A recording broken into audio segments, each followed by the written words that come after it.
jamaah, alhamdulillah. Alhamdulillahirrabbilalamin, masih di Islam itu Indah, masih di tema kita hari ini, tarik sis. Wah, ini singkatan dari tekanan darah naik, suami istri sibuk. Nah sekarang kita lanjut lagi nih, sebelum kita mendengarkan kembali tausiah dari guru-guru kita, saya punya cuplikan film pendek yang menggambarkan suami yang mengerti istri di tengah kesibukan masing-masing. Ini tayangannya. Ini dari tayangan tadi yang serius banget ngeliatin tayangan itu ada dua orang. Ustadz Maulana sama Ustadz Syam. Sampai melototnya gitu, waduh kayaknya so sweet banget gitu ya, gimana ya? Enggak, masalahnya saya baru nonton. Baru nonton, ya emang juga baru nonton, saya juga baru nonton. Tapi kayaknya tuh sampai aduh kayak kangen masa-masa itu gitu ya. Gimana gitu Ustadz Maulana? Ini kayaknya pertanyaannya menjebak. Oh iya, enggak menjebak. Ya Allah. Sekarang kita lanjut lagi nih, Masya Allah luar biasa ya. Pastinya setiap orang yang menikah itu pengen banget keluarganya tuh romantis, harmonis, sakinah, mawaddah, warahmah ya. Nah sekarang mungkin bagaimana nih Ustadz Bani nih, mohon izin sebelumnya. Kadang-kadang kalau misalnya suami ini mau negor istri gitu ya kan. Istri ini kan kadang-kadang suka baperan orangnya. Mungkin dalam Islam ada caranya menegur istri yang kadang-kadang suka sibuk di luar. Yang tiba-tiba dia arisan lah sama temen-temennya, yang nongkrong, mungkin kayak tadi segmen 1 ya, yang senam sama temen-temennya, terus suaminya banting-banting kompor, harusnya nggak boleh begitu. Nah mungkin bagaimana caranya yang bagus, yang baik gitu, supaya nggak baper nih ya. Karena istri juga kan harus punya kewajiban di rumah yang harus dia ingat. Mohon izin penjelasannya silahkan. Ya, mohon izin Ustaz. Bismillah. Bismillah, wassalatu wassalamu ala rasulillah. Ya betul, jadi perempuan itu seperti disampaikan oleh Ustaz Syams di awal tadi, itu memang lebih mengedepankan perasaan Ustaz ya. Karena wanita itu mengedepankan perasaan, maka kita sentuh perasaannya. Bahagiakan hatinya. Kalau sudah bahagia dia, sudah tersentuh perasaannya, maka apapun yang kita sampaikan insya Allah diterima. Tapi kalau sudah kecewa, biar kata itu baik, biar kata itu benar, langsung dimuntahin. Masya Allah. Jadi bahagiakan dulu dia. Dengan apa? Dengan kata-kata. Mohon maaf, kadang perempuan itu butuh pujian saja. Butuh pujian. Meskipun gombal. Meskipun dia tahu dia jelek, tapi kalau kita bilang dia cantik, dan dia juga tahu dia tidak cantik, tapi kata-kata kita yang manis itu menghibur hatinya, membahagiakan dia. Dengan begitu insya Allah, kalau hatinya sudah tersentuh, nasihat, kritikan yang kita masukkan lebih mudah diterima insya Allah. Maka bagaimana cara kita membahagiakan atau menyenangkan hatinya? Layani dia, istimewakan dia, manjakan dia. Ya sesekali kita siapkan makanan. Sesekali kita belikan sesuatu yang dia suka tanpa kita kasih tahu, surprise, kasih surprise. Ya. Setelah itu baru kita nasihati, "Mah, kayaknya rumah ini indah luar biasa. Tapi sejak mama lebih sibuk di luar, hampa." Anak-anak itu sering nanya mama tuh. Masa sih Pak? Masya Allah. Nah kalau kita sudah melayani istri kita, sudah melayani pasangan kita insya Allah. Kadang-kadang tanpa kita harus sampaikan pun dia sudah langsung terima tuh. Kayak kita masak, buatkan sarapan untuknya. Ya Allah papa mestinya mama nih yang membuatkan sarapan. Mohon maaf ya insya Allah besok mama lebih awal bangunnya. Besok mama lebih tanggung jawab. Nah tanpa harus kita sampaikan. Itu yang pertama. Yang kedua yang paling penting adalah tetap kita berdoa dan meminta kepada Allah Subhanahu wa taala karena yang menggerakkan dan membolak-balikan hati itu hanya Allah Subhanahu wa taala. Maka terus minta kepada Allah supaya Allah lembutkan hati pasangan kita, dengan begitu mudah-mudahan dia menerima semua nasihat kita dan dia lebih mengerti tentang tanggung jawabnya terhadap rumah tangga. Kalau sudah Allah yang menggerakkan, maka tidak ada kesibukan apapun di luar sana yang mampu menyibukkan dia dari tanggung jawabnya. Maka kita butuh Allah, yuk sama-sama dekati Allah. Ajak pasangan kita itu untuk sama-sama beribadah kepada Allah Subhanahu wa taala, memperbanyak ketakwaan kita, memperbanyak ibadah kita kepada Allah Subhanahu wa taala bareng dengan pasangan kita. Dengan begitu insya Allah mudah-mudahan Allah jaga rumah tangga kita, Allah utuhkan persatuan rumah tangga kita dan langgang hingga yaumul qiyamah insya Allah. Assalamualaikum warahmatullahi wabarakatuh. Iya Masya Allah, jadi kita bicara masalah tentang suami istri yang sakinah mawaddah warahmah ini nggak melulu itu harus berkata-kata yang keras gitu ya. Harus melulu harus yang pakai mungkin katanya kan harus mengajarkan istri itu harus ikut suami. Gimana Ustadz, apa yang mau Saya mau disampaikan? nanya Ustaz Bani. Apa tuh? Kalau sama istri gimana cara merayunya? Rahasia apa dibuka nih? Enggak, tekniknya mungkin- Ustaz Bani aja. Kalau sama istri, tiba-tiba Ustaz Bani mau ngomong sama istri, ada keinginan, gimana caranya? Kalau saya biasanya ya saya sediakan sarapan. Oh, Ya, saya Ustaz sediakan Bani sarapan. pintar masak? Ya pinter sih enggak, tapi masa air insya Allah nggak hangus lah. Ini kita lanjut lagi nih ya, kita lanjut lagi, masih banyak nih PR kita nih hari ini nih. Karena masih banyak juga tayangan dan juga tausiah yang akan didengarkan oleh jemaah Islam itu yang ada di rumah. Nah sekarang saya mau kasih lihat, kalau tadi kan kalau kita lihat keluarganya kan yang harmonis, yang romantis, yang suaminya pengertian. Kalau ini kebalikannya. Kebalikannya ada punya tayangan saya nih ya, tentang curhatan suami yang istrinya sibuk bekerja. Ini tayangannya. Gini amat ya jadi laki, pulang kerja, bini kerja juga. Laki mana coba pulang kerja beresin kasur itu, ngepel ongko, ada perut lapar banget, mau makan nasi gak ada, mau masak telur dan netes, mau masak mie gas habis, coba itu pikirin kita lah orang laki ini. Astagfirullah. Nah ini mungkin temennya yang tadi lempar kompor. Kalau ini sampai nggak lempar kompor cuma ngedumel aja gitu ya. Ini semuanya bersambung nih, videonya bagus, saya senang nih. Buat Ustadz Maulana nih mungkin bagaimana nih harusnya caranya istri membagi waktu antara pekerjaan di luar dan kewajibannya di dalam rumah. Apa memang istri ini harus di rumah saja? Cuma kalau kita bicara masalah ini kan ada istri memang harus ikut berjuang cari nafkah. Karena mungkin penghasilan suaminya itu pas-pasan gitu. Apalagi sekarang lagi pandemi. Banyak juga yang mungkin suaminya ya mohon maaf gitu harus dirumahkan gitu kan. Mohon izin penjelasannya silakan. Kita gabung yuk. Boleh. Apa Ustadz? Gini. Mau bagi-bagi duit? Enggak, enak Itu aja. ada amplop. Magic ya? Sulap jangan-jangan. Gini. Saya harus sampaikan kepada wanita yang bekerja. Apapun pekerjaan kita, sebesar apapun pendapatan wanita, ketahuilah ini ada. Kok langsung nol? Apapun pekerjaan kita, sebenarnya alhamdulillah itu adalah hasil dari suami. Minimal satu, ridhonya, restunya dari suami. Itu harus dicamkan. Kita tidak berbicara masalah pendapatan berapapun yang didapatkan. Makanya saya minta tolong, nih ada amplop 3. Iya. Buat wanita yang bekerja sebaiknya siapkan 3 amplop. Nih aku kasih teknik nih. Boleh. Gimana tuh Ustadz? Ini tekniknya Salman Al-Farisi. Oh gitu. Dan ini ketika kita gunakan 3 amplop ini membuat rumah tangga aman. Oh ternyata ada manfaatnya juga. Yang pertama, amplop pertama diisi untuk kebutuhan bulanan. Kebutuhan bulanan, harus Ya, terus gitu ya? bulanan. Oke. Kemudian ini kebutuhan harian. Oh di kebutuhan harian. Ya, dan ini adalah tabungan. Jadi harus dibagi 3. Kenapa dibagi 3? Karena ada biaya tak terduga, ada biaya harian, dan ada biaya bulanan. Artinya pekerjaan yang dilakukan oleh istri itu sebenarnya jangan merasa bangga. Oh aku hebat, tidak. Tapi tetap harus memenuhi tanggung jawab sebagai istri di rumah. Jadi mohon izin, saya lebih suka kalau istri bekerja, terus terang. Saya suka, kenapa? Karena istri itu punya skill sendiri, benar kan bahasanya? Betul. Skill.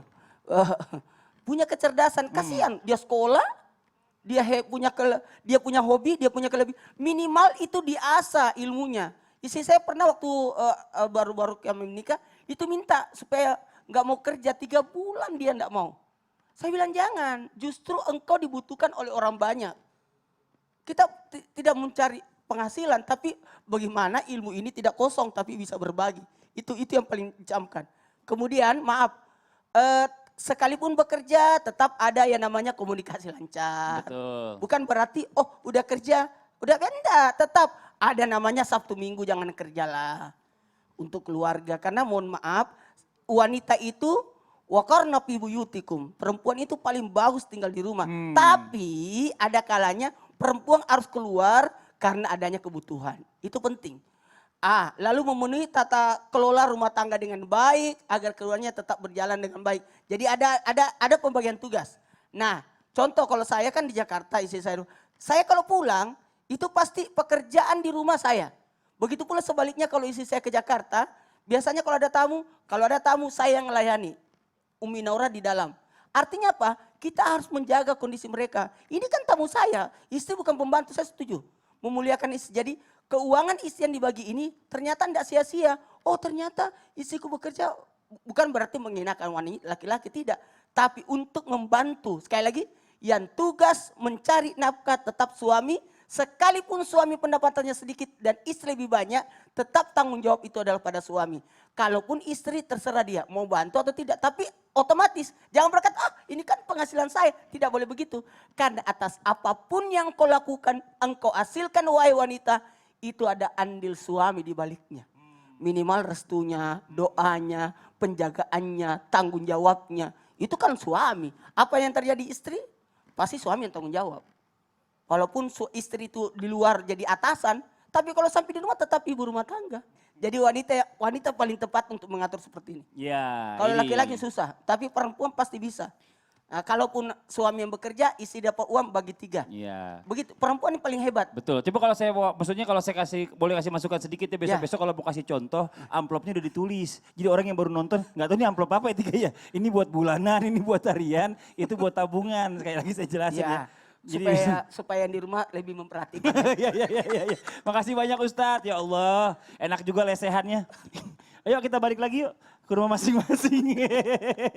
Silakan duduk lagi. Ya, Masya jadi Allah, gitu guru-guru. harusnya diatur. Iya, jazakallah khairan katsiran, makasih banyak Ustadz ilmunya. Ya ini mudah-mudahan bermanfaat juga buat jamaah yang di rumah. Ya mungkin selama ini lagi bingung bagaimana caranya mengelola keuangan di rumah tangga. Nah itu salah satu solusi dari guru kita Ustadz Maulana, mengutip dari Salman Al-Farisi. Ini Masya Allah luar biasa. Nah sekarang saya masih punya tayangan nih buat jamaah yang di rumah nih ya. Saya masih punya tayangan tentang suami istri tunanetra yang saling menyibukkan dirinya dekat dengan Al-Quran. Ini tayangannya. Di sela-sela waktunya, Rondi dan Suharti kini punya lebih banyak kesempatan menyelesaikan hataman Al-Quran, meski sebelumnya sudah pernah 3 kali hatam. Memanfaatkan kitab suci Al-Quran huruf Braille, bantuan dari Yayasan Penyantun Wiyataguna Bandung, pasangan ini kerap mengaji bersama. Dengan mengandalkan daya ingat dan rabaan jari tangan, Rondi dan Suharti pelan-pelan membaca ayat demi ayat. Keduanya mengaku merasa lebih tenang saat melantunkan ayat kitab suci Al-Quran.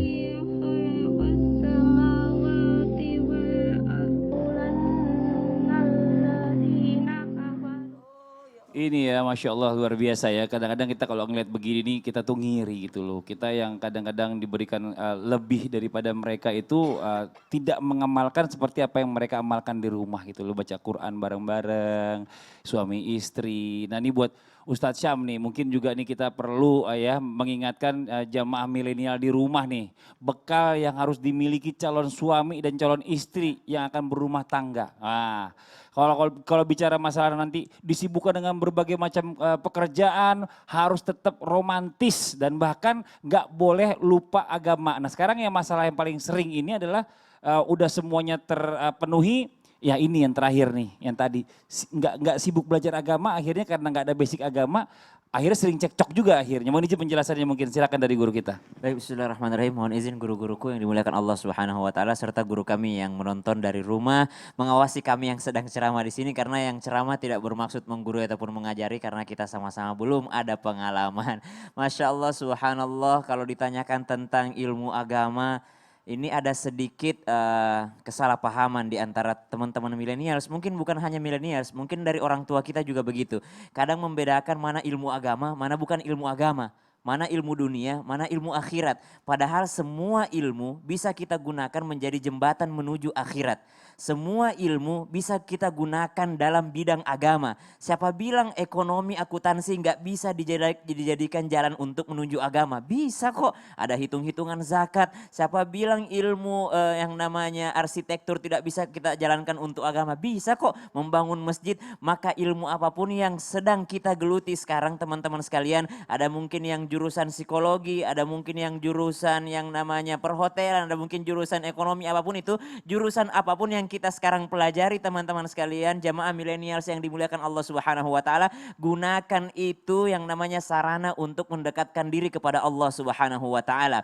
Maka dari itu yang paling penting sebagai modal untuk nasihat pribadi sendiri dan untuk teman-teman sekalian, jamaah sekalian yang sedang menyaksikan Islam itu indah, yang paling penting adalah keimanan kita kepada Allah Subhanahu wa taala. Karena ketika ada ilmu tapi tidak ada iman, maka kita akan merasa sombong dengan ilmu tersebut. kita merasa lebih suci daripada pasangan kita yang mungkin baru belajar berhijab, kita mungkin merasa lebih hebat dibandingkan pasangan kita mungkin yang belum bisa baca Al-Quran, kita mungkin lebih merasa mulia karena kita tahu yang mana hadis, yang mana ini apa segala macam. Karena kita lulusan pesantren kita merasa kita lebih mulia, padahal ternyata yang lebih penting di antara hal-hal ini adalah keimanan kita kepada Allah Subhanahu wa taala, di mana ketika seseorang beriman kepada Allah Subhanahu wa taala, dia tahu bahwa yang menilai adalah bukan kita tapi Allah Subhanahu wa taala. Iman dengan ilmu, maka ilmu apapun yang kita miliki bisa digunakan untuk memuliakan pasangan kita kelak. Bahkan ilmu apapun itu, mungkin seorang wanita ilmunya adalah ilmu memasak itu, maka masakannya menjadikannya pintu surganya karena dia memuliakan suaminya dengan masakannya. Seorang wanita karena dia ilmunya mungkin ilmu perhotelan, dia menata rumahnya dengan rapi sehingga suaminya nyaman di dalam rumah. Masya Allah, tabarakallah. Ada ilmu mungkin ilmu komunikasi yang dipelajari oleh istrinya, maka modal ilmu komunikasi bagaimana dia berkomunikasi sehingga tidak menyakiti perasaan daripada pasangannya. Namun ilmu ini tidak bisa kita amalkan jikalau tidak ada iman kepada Allah Subhanahu wa taala. Yang ketiga adalah modal apa? Maka sesibuk apapun kita jangan tunggu nanti saya setelah saya bersuami istri atau setelah saya beristri, setelah saya berkahwin nanti barulah saya mau belajar agama. Tidak, mulai dari sekarang kita belajar mengenal bagaimana Allah Subhanahu wa taala keadilannya. Apa sih gunanya Allah menciptakan laki-laki? Apa sih tujuan daripada pernikahan itu? Wa min ayatihi an khalaqalakum min anfusikum azwaja litaskununya ini loh bagaimana sakinah itu. Maka modal ayat-ayat Allah, mempelajari ayat-ayat Allah, mempelajari sirah-sirah nabawiyah, bagaimana Rasulullah sallallahu alaihi wasallam manusia paling mulia. Kalau ada manusia yang paling mulia, yang tidak punya cacat, itulah Rasulullah sallallahu alaihi wasallam. Tapi beliau tidak pernah segan untuk gombal istrinya, tidak pernah segan untuk menyiapkan sarapan sendiri, tidak pernah segan untuk satu gelas dengan Sayyidatina Aisyah radhiyallahu taala anha warḍaha. Maka inilah yang harus kita pelajari insyaallah. Iya, ini Masya Allah ya. Jadi bicara masalah tentang ilmu ini ternyata semuanya berkaitan dengan agama Berkaitan akhirnya. dong harusnya. Iya, jadi ya nggak ada salahnya ya kalau misalnya ya buat pasangan-pasangan muda atau mungkin juga pasangan-pasangan yang udah lama, udah tua, ini belajar-belajar yang seperti ini baik banget buat kita. Jadi Masya Allah. bagaimana dengan ilmu ini nggak pernah buat kita rugi. Semakin banyak ilmu, semakin tahu juga harusnya bagaimana kita Masya bersikap. Allah, iya. Nah ini Masya Allah luar biasa. Dan Alhamdulillah sekarang kita sudah masuk di segmen Ruqyah Syariah Mandiri Online. Yang sekarang kita juga sudah terhubung dengan jamaah yang sudah mengirimkan pertanyaannya dan juga bersedia melakukan Ruqyah Syariah Mandiri dari rumah. Ya, langsung aja kita hubungi yang bersangkutan. Assalamualaikum, selamat pagi. Waalaikumsalam. Iya, oke Mbak, silakan ceritanya Mbak, masalahnya. Gini Ustadz, saya punya riwayat sering sakit dada gitu. Cuma kalau misalnya saya lagi banyak pikiran atau ada yang dipikirkan, dada saya agak sesak gitu Ustadz. Cuma dibawa ke dokter, nggak ada masalah apa-apa gitu. Mbak, saya mau tanya, Mbak katanya udah bawa ke dokter, Mbak itu udah ini belum dilakukan perawatan intensif, mungkin ada EKG atau mungkin di ronsen atau bagaimana udah Mbak? Udah rekam jantung, kata dokter nggak ada masalah. Oh gitu. Sehat kok. Terus tetap masih rasanya tuh sakit gitu dadanya ya? Apa hal yang Mbak rasain sampai sakitnya itu, apa yang paling terparahnya Mbak? Ya kadang kalau dada saya sakit itu kan kadang bisa sampai pingsan gitu Ustadz. Oh gitu. Mbak udah pernah coba di Ruqyah belum? Kemarin udah pas Ruqyah? saya kan udah pernah coba sekali di Ruqyah. Apa katanya Mbak? Cuma katanya nggak ada masalah katanya kan, cuma katanya agak tertekan gitu. Agak tertekan aja Mbaknya gitu ya? Iya, tapi kalau Mbaknya sendiri perasaannya bagaimana? Apakah memang Mbak merasakan kesehatan yang terganggu atau mungkin ada gangguan-gangguan lain yang pernah Mbak alami di rumah? Kalau kayaknya nggak ada. Oke ya. Oke kalau gitu coba kita minta nih nanti guru-guru kita ya, ada Ustadz Syam. Ya mungkin kalau selama ini Mbak ini juga Ruqyah datangnya ke orang ya. Kadang-kadang kalau kita bicara masalah ruqyah ini yang terbaik adalah mungkin guru-guru kita sudah banyak menjelaskan ruqyah yang terbaik adalah ruqyah syariah mandiri. Artinya Mbak melakukan sendiri. Nah sekarang Mbak siapkan aja air putih, udah ada air putihnya Mbak? Udah? Sudah siap air putihnya ya? Dan buat jamaah yang ada di rumah juga yang mempunyai permasalahan ya, mungkin ada gangguan-gangguan yang yang dialami ya, entah itu gangguan-gangguan apa bentuknya yang mungkin dari makhluk halus, juga jangan kemana-mana, siapkan aja air putihnya. Nanti setelah yang satu ini kita akan segera kembali ya, tetap di Islam itu indah. Jamaah, oh jamaah, alhamdulillah.